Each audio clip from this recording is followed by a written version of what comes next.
njogera Olufalansa n'aba Uganda. Yamo, français, ako. Enerango français. French language in Uganda. Hello, dear listeners. Welcome to the second episode of our podcast. This is Pauline Dinet, head of courses at Alliance Française de Kampala.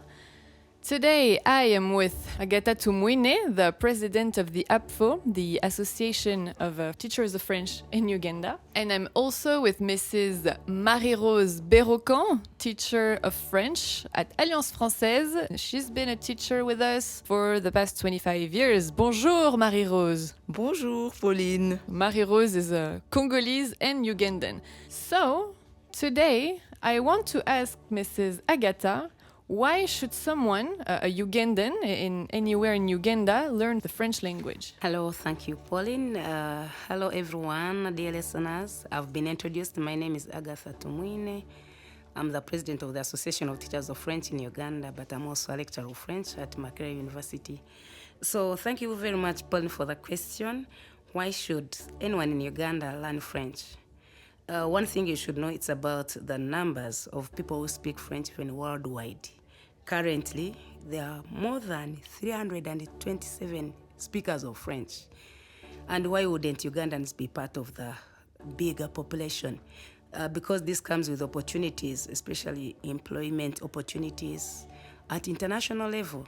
Ugandans need to have that competitive edge in the job markets at international, be it international organizations like UN, AU, and most of international organizations, including sports organizations like International Olympics Committee. French is considered as an official language. So I think as Ugandans, we really need to grab the opportunity of learning French so that we are not left out. And it is very important, and the time is now. Mm-hmm. So why does it make sense in East Africa, in the region of East Africa? Why in East Africa? I think this one has become like a song everyone knows. French became as a third working language for the East African community 3 years ago, especially with the coming of DRC in the East African community. We have Burundi. Those are two countries which are purely Francophone. There's also Rwanda, where French is also an official language. And Uganda borders with DRC specifically. Right from the West Nile, going through western part of Kasese, go down to Kanungu, go down to Kisoro. Uganda borders DRC, which is a French-speaking country, and Rwanda as well, part of Kisoro, Katuna, near Kabale, and near Ntungamo. So you see, these are all opportunities for Ugandans, even for trade, especially for trade. And we know, if you look at statistics, the cross-border trade is on the rise. The people who trade with the different the traders on the borders. So Ugandans, how are we going to do business in DRC? If I'm in Kisoro, I need to cross to Nagana to go shopping the other side. We need to interact, but also we need to tourism. Tourism, Uganda is one of the best countries to tour. But if we are receiving tourists who are French-speaking and they can't feel at home, they can't communicate, it becomes tricky to interact. So it is very important also.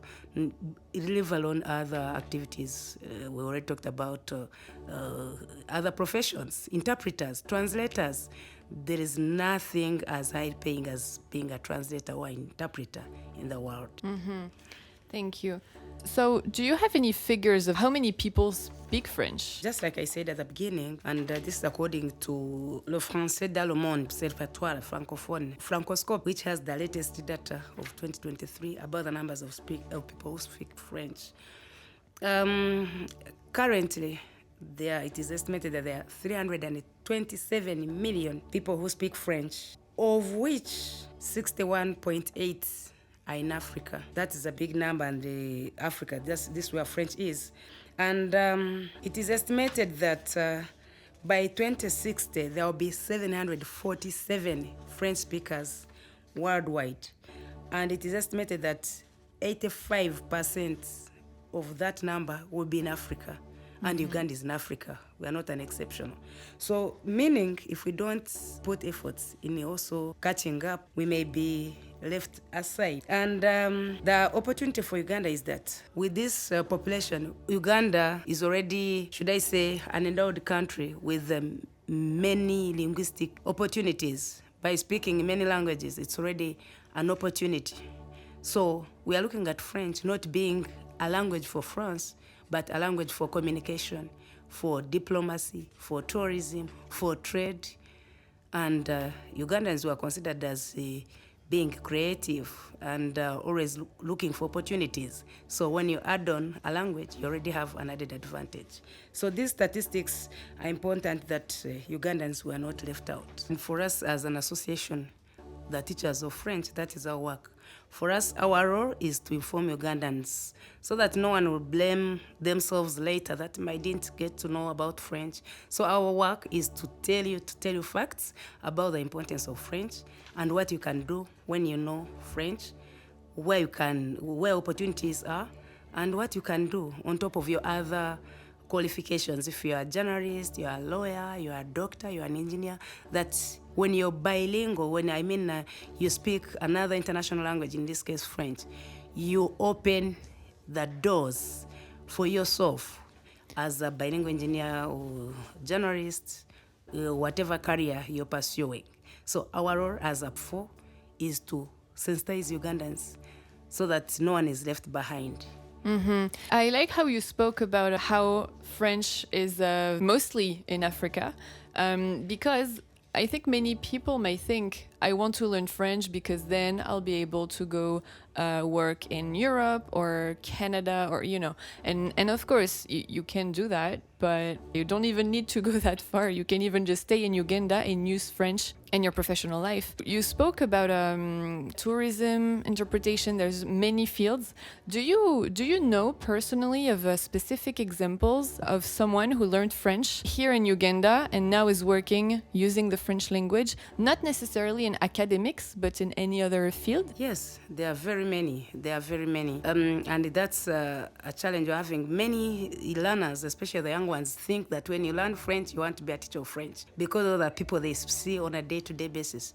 But there are so many interpreters. Even I will give an example of interpreters. They are the ones I interact with who are not teachers, but are working as conference interpreters. Here in Uganda, they even have an association of Uganda conference interpreters. But you can imagine an interpreter earns more than $400 per day. Isn't that a profession? Isn't that a career to pursue? I know. Which government can pay that salary on a daily basis? And sometimes conferences happen and the interpreters are scarce, are few. And you're supposed to call people from Kigali or from Nairobi to come and rescue that situation. Mm-hmm. So that is another field that is still virgin in Uganda. Even translation, just with document translation, is surely it's a profession that people can pursue, and translators and well. So there are so many other professions that people are doing. And we have so many French and Francophone companies here in Kampala. And normally when they're recruiting, when someone speaks French, it's an added advantage. So one will still get those opportunities here in Uganda, not necessarily elsewhere. Yes, and definitely our students at Alliance Française, it always comes down to professional reasons, because it's many adults that come, they're studying today and it's for professional reasons. And indeed, some of them work in companies or government type of organizations, sometimes NGOs, branches of the United Nations as well. I like how it's everyone, really. And you can tell that French not only French definitely is becoming necessary almost. Lastly, what I can say, and I'll still encourage Ugandans, is surely to encourage each and every Ugandan, especially the young ones, the youth. And remember, both Uganda and generally in Africa, we have the youngest population, like Uganda. According to the recent census, over 70% Ugandans are youth. So they still have chances ahead. So if they really put in effort in learning this language, it facilitates labor mobility. You're not limited to your country, you cannot miss out chances. Like someone who came to me recently, she is Ugandan. She had been shortlisted for a job with I think it was World Food Program, and she needed to do a French test of B2. And she came just in 3 weeks. It's like, Agatha, please, can you train me? I'm supposed to do an interview for UN. I've passed everything, and I now need French. I said, I'm sorry, I can't do magic. In 3 weeks, you cannot have B1, B2. So to avoid such incidences, I would encourage Ugandans, especially the young ones who still have lots of chances, to take up the opportunity and not to regret in future. Thank you. Absolutely. Thank you so much, Agatha. And indeed, now the question you might ask is, okay, how do I learn French? Where do I start? So that's where I can tell you a bit about our activities at Alliance Française, because we are a cultural and language center here in Uganda, based in Kampala. So we offer group, private, and corporate classes. So corporate classes are for companies or organizations, like tailor-made programs. But otherwise, we have group classes that you can join, or private individual classes. They take place at Alliance Française in Kamocha, but they can also take place at the National Theatre, online for people that are away, or even we have hybrid classes, which is when you can decide one day to come in person or one day to be online when there's too much traffic, it's raining, or you name it. Now, the reason why someone should choose Alliance Française would be that we have the best teachers, great teachers. They're bilingual, they undergo continuous training. They're very well trained by both experts, locals, but also international from France. Even our resources are from France. Yeah, we're the only exam center for official certifications of French, so it's the best way to get prepared for those. And you can also have access to our resource center. And you can stay posted through our website or social media, or even reach out at reception@afkampala.org. Now, Marie-Rose, as a teacher of French, you have taught to many people, and especially to Ugandans. So my question is, I think everyone is wondering, is French difficult to learn? That is a good question. The answer largely depends on various factors, including the learner's native language, previous language experience, and personal motivation. Let's say for English speakers, for instance, French can present specific challenges, such as the aspect of the gender, masculine and feminine nouns, verbs, conjugations, and pronunciation of sounds that do not exist in English, as the nasal sound in words like fin, which means and sain, which means healthy, can be tricky. Furthermore, French uses a more complex system of verb tenses compared to English. However, English and French share many similarities due to their historical connections. Many English words are derived from French, which can make the vocabulary acquisition easier. Words like aéroport, airport, boutique, élite, hôtel, massage, restaurant, souvenir have direct French counterparts, which help in recognizing and learning new terms. For speakers of Roman language, such as Spanish and Italian, learning French may be relatively easier. These languages share similar grammatical structures, vocabulary, and even some idiomatic expressions, which can facilitate the learning process. Mm-hmm. And actually, from what I know, there are also similarities in the language of Luganda, because to say the word pineapple in French, it's ananas, and from what I heard, it's very similar in Luganda. Yeah. And also, I would say that, you know, in a population such as Ugandans, people are at least bilingual. People here speak so many languages already. Sure. And I think it's scientifically proven that when you already speak multiple languages, it's just easier to learn more. So I guess as a Ugandan, it's not so difficult because you already have so many tools. Sure. Now, Marie-Rose, as a teacher, what recommendation, what advice do you give to your students that are learning French? What can they do to succeed? For that question, I'll reply in terms of strategies.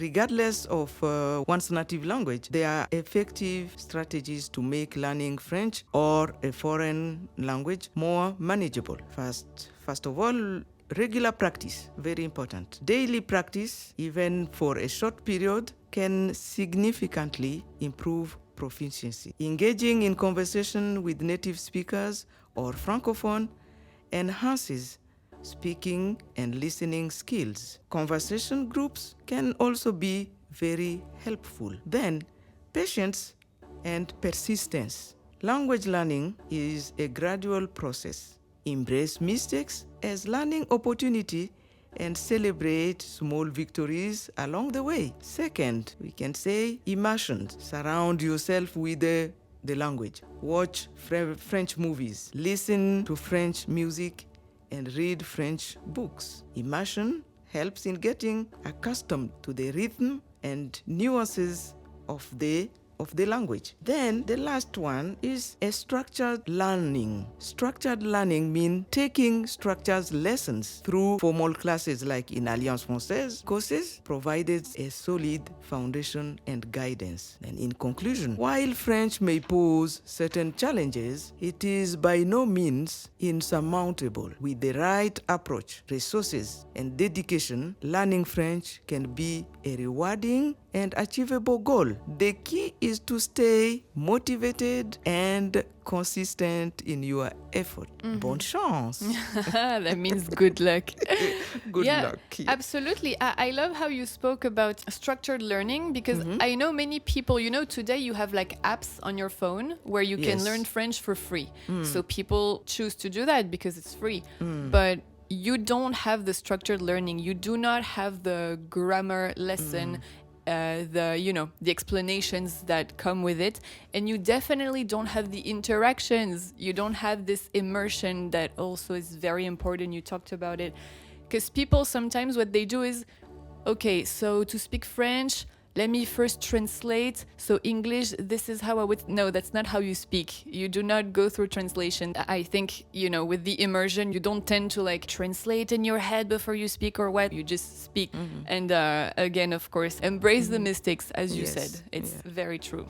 Thank you a lot, Marie-Rose. Merci beaucoup. Je vous en prie. À bientôt. Goodbye. À très bientôt. Thank you.